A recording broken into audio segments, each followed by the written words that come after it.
editors. So my work is to make Dynatrace bigger. Besides that, I'm GDG Linz organizer, and we also have some events. I mean, if you happen will be in Linz one day, yeah, you can just drop me a message and give a talk or just visit our event. The plan for today's presentation is quite straightforward. I have 3 blocks. So we're going to start from physics of the sound. Then the second block is how something mechanical becomes ones and zeros, like the digitalization of the sound.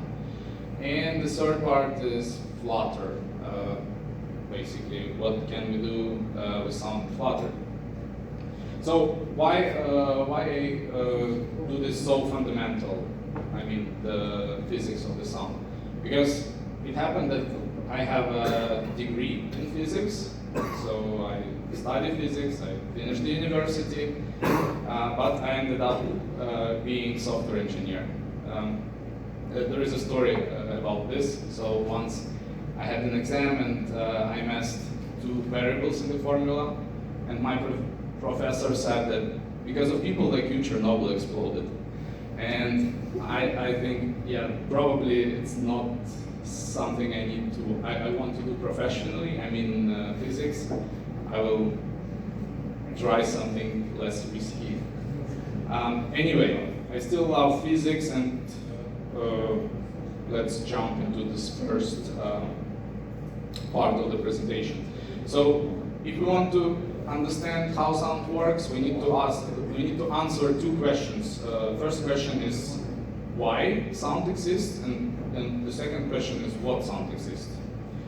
And so why sound exists? It's super simple.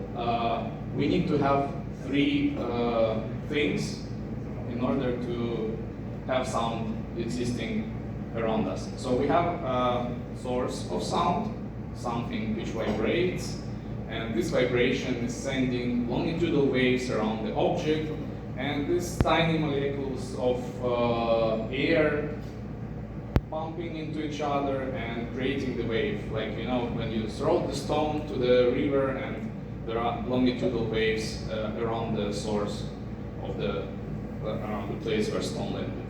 But the third one is basically not required, but if you want to prove that sound exists, we need sound detector. So in our case, we have our beautiful ears.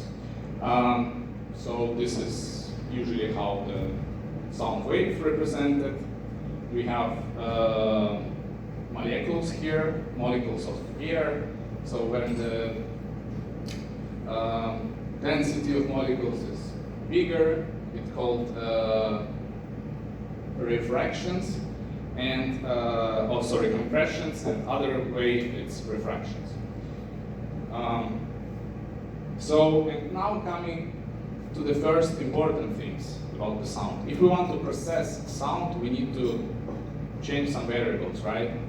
And first thing I wanted to talk about is frequency and amplitude. Wavelength is just like basic information, maybe you might need. So frequency is something measured in hertz. Why it's important is that because if you have higher frequency, so the wave is like on the second picture, then the higher is the pitch, the higher is the voice in my case, and if the frequency is lower, the pitch is lower. So this is the first variable which we can change, frequency. The second one is amplitude. If the amplitude is higher, then the voice is louder, then the voice is stronger. If the amplitude is lower, then yeah, we speak quiet, almost whispering. Okay, just fun facts. Speed of sound in air is 343 meters per second. In water, it's more, and it still is more because the molecules, they're dense together, and that's why the sound is moving faster. The next thing I'm going to talk about is resonance and harmonics. So why it's important. It will be important for the demo, of course. So resonance is process when the object is vibrating in natural frequency. So if you know this musical, can you tell me how it's called? I just forgot. So it vibrates if you play some note. It can vibrate another object together. So this is basically resonance. And harmonics, this is something like tiny frequencies when you why we have different voices? Because of the harmonics. So why note C, for instance, on guitar and on piano is different compared to each other? Because this tiny harmonics. So usually a note is one single frequency, but guitar gives this extra color to the sound, let's call it like this, make it rich, and then you can hear this specific thing, and you can say this is guitar and this is piano. Okay, so first part is done. I hope it was not boring and I didn't share any formulas. So I hope you like physics as I do. If you don't like, you probably had a bad teacher in school. Physics is so fascinating about it. So digitalization. So how the sound wave becomes ones and zeros. So its process is pretty simple. It's called pulse code modulation. So our wave is going through this process, and in the end, we have digitalized sound. And we will talk about three key pillars of the pulse code modulation. So first is sampling, then quantizing, and then encoding. So sampling. Explaining sampling, imagine you have old nasty camera, the photo camera, and you want to record the river. Like you see the river, there are like waves. What would you do if you don't have a video feature? You probably make lots of photos of the same river from the same position. And these photos, they are samples. So samples, they're the same. So it's like number which represents the wave in moment of time. And as much samples you have per second, then the quality of sound is better. So better, more samples, bigger sample rate, and sound is better. That's also important if we are talking about processing. The second one is quantization. So we reach through the sampling process, we jumped into quantization, and then it's like, if you know from math, there is a process called interpolation, and we need to smooth our wave a little bit, and quantization does this thing. So through the bit depth, it gives additional frequencies, and then sound quality is increasing, depends on this bit depth. So as higher bit depth, higher sound quality. It's pretty straightforward. And finally, encoding, this one is coming closer to us, to software engineers. Encoding, it's like using special piece of software called codec. You probably know it. It will map quantized data to something which computer can understand, and then it becomes a file, and then you can reproduce it technically. Yeah, that's in long story short. Whew. Okay. And we're coming to the most important question of my presentation today. What can we do with sound in Flutter? And the answer is nothing. So you're a nice audience, I think. I mean, it's a joke, of course, but is it a joke? Because if we are talking about platform-specific stuff in Flutter, you stop becoming Flutter developer. You become native developer, more like Android, iOS, whatever platform you support. And if we are talking about sound processing in Flutter, you need to understand how it works on the native side. Sound processing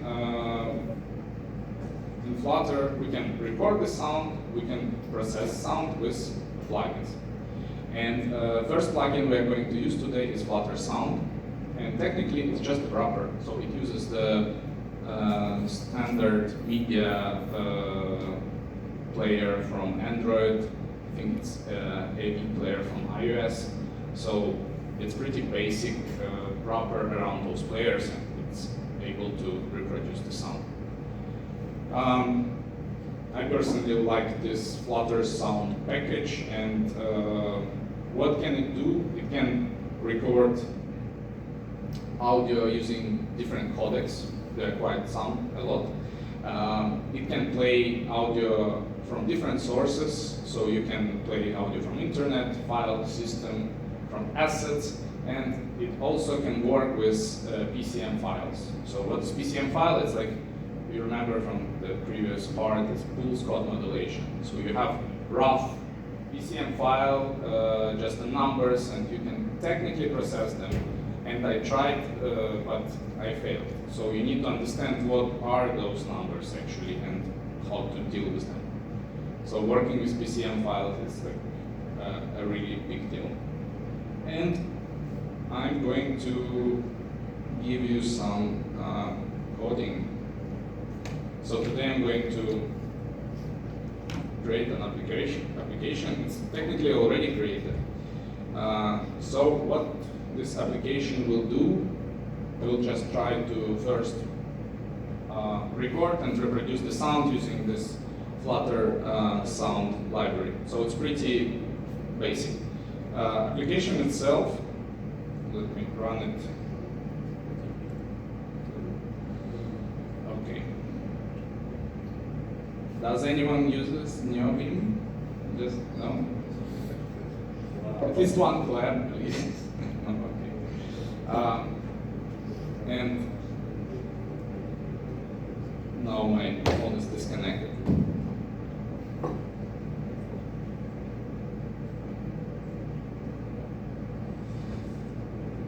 Try to connect it again. Okay, and again. So this is pretty basic application. Should be quite fast, or at least it was before presentation. And I need to toggle the log just in case it's something failing. Ah, no, it's running. Cool. Well,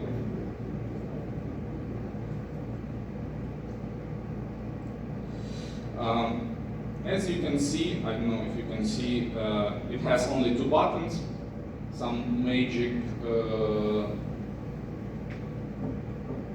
indicator which says pitch.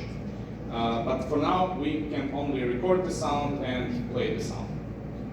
I already accepted permissions. I don't want to overload you with this information. I used to be Android developer before, and I don't really like to work with permission and UI. Okay, so let's record it. 1, 2, 3.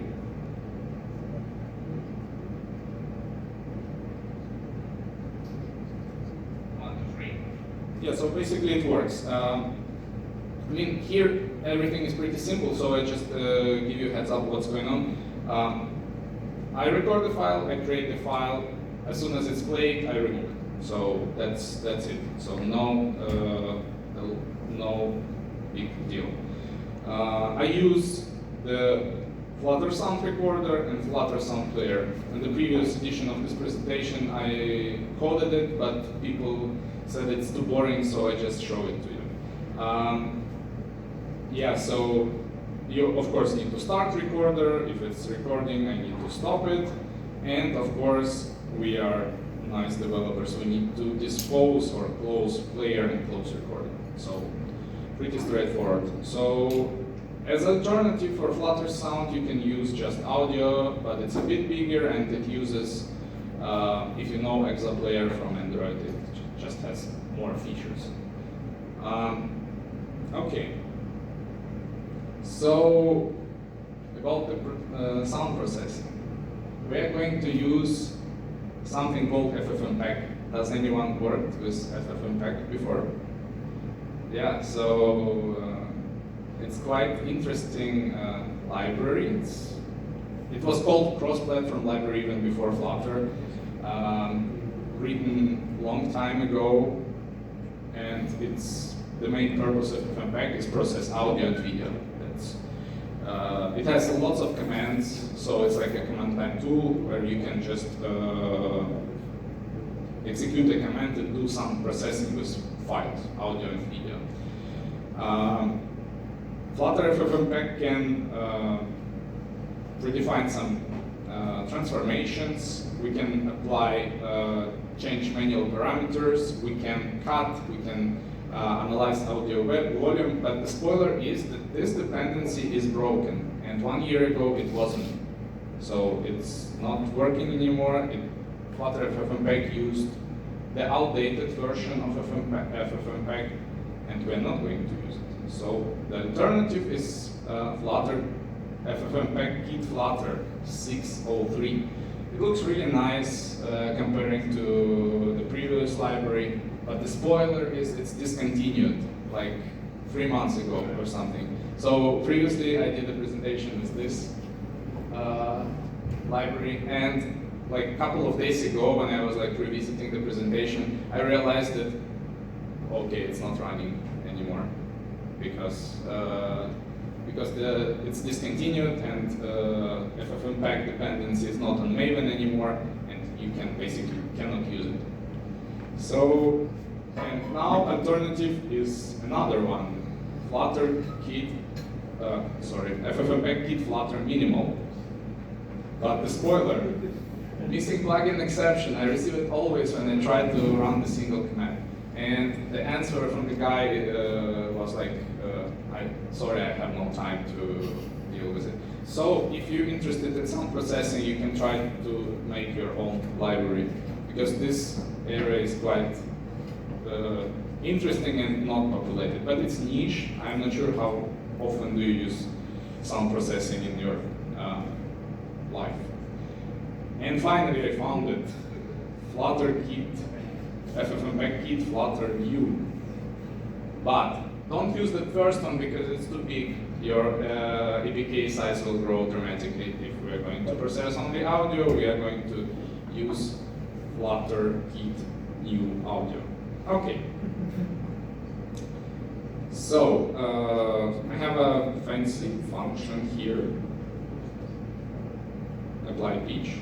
That'll show you actually some magic of NeoVim. Maybe I can convince you to move to NeoVim. So I have something like this. Can you do it in VS Code? And I immediately introduce the command. So this is basically a FFmpeg command. Now I need to, sorry, it's hard to do everything one-handed. So this, oh no.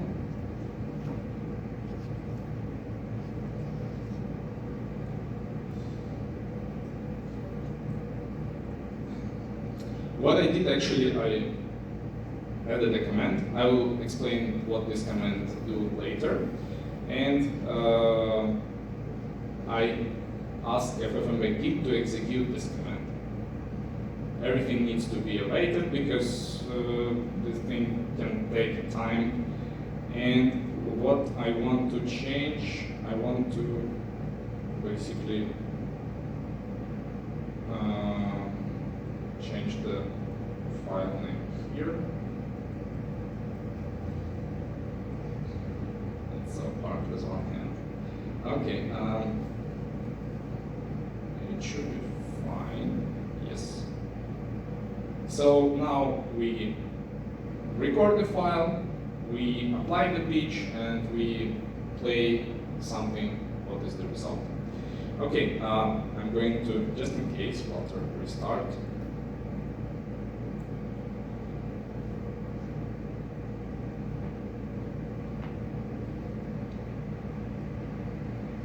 Restart.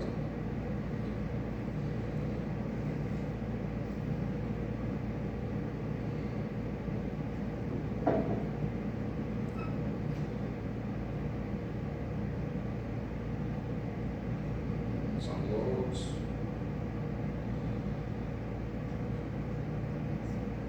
Okay, I'll give it a try. We're going to record. I'm your father.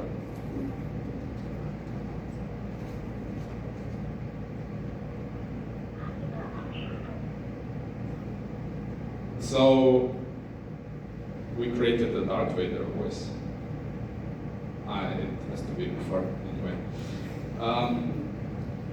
What else can we do? We can just change the pitch a little bit and try another one. Let's make a child voice.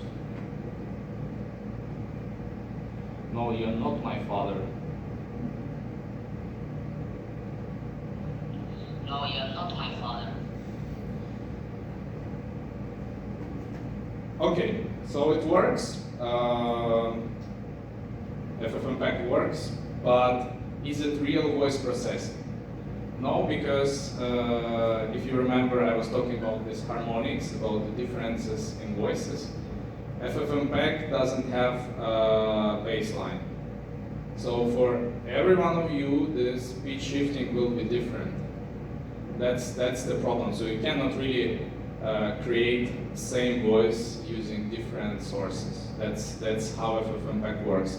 It's pure numbers, and FFmpeg unfortunately cannot process harmonics. That's something which is missing. If you want to process harmonics, you need to use some more advanced tool.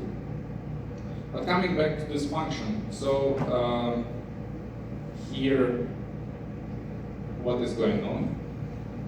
We have an input file, and we have a special filter which is called asset rate, and using this filter we can change the frequency. This is first thing from the first slide. First number which we're processing today is a frequency. And using a tempo, we can basically set up the tempo of the output file. So if you change the frequency, it's obvious. If you make it lower, then the file should become bigger. But a tempo can reduce this factor, and like you have, for instance, 10 seconds audio, in the end you have 10 seconds audio. And for higher pitch, it works the same way. What else about the FFmpeg? So we can also check different commands in presentation. So you can run a command called filters, and you can basically go through all of this list of the commands. For each command, you can execute help command and see what you can do with this command. Right? What is the input? What are the parameters, and so on. Well, do you have any questions so far? Yeah, I think I'm